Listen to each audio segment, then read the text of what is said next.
Good afternoon, this is Gabriel Jackson, and welcome to BJC Mitzvah Day, number 32, using the Sefer HaChinuch.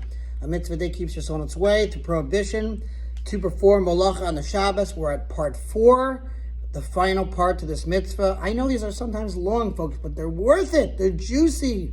And this mitzvah is, as we mentioned, part of the Ten Commandments, found in the second book, Shmos, in Parshas Yisro. We're in the home stretch.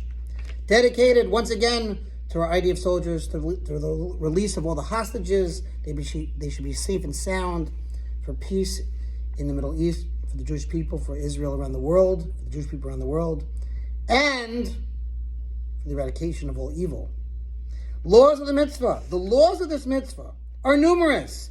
They include, for example, the definition of which things are called actual melachas, labor, meaning that one who performs them is held liable to one of the penalties described below.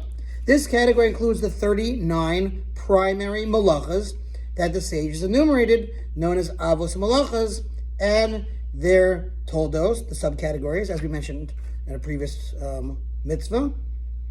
The laws also include the description of the more lenient melacha type activities that are permitted biblically, but that the sages prohibited as a safeguard to ensure that one does not come to perform any actual melacha on the Shabbos.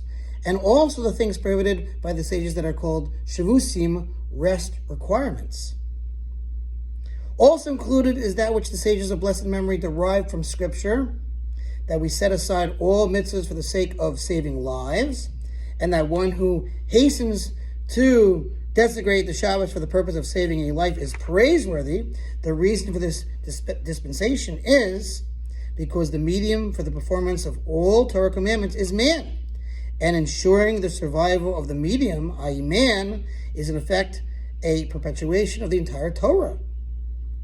The sages of blessed memory therefore said that any ill person is trusted if he says, quote, I need you to desecrate the Shabbos on my behalf.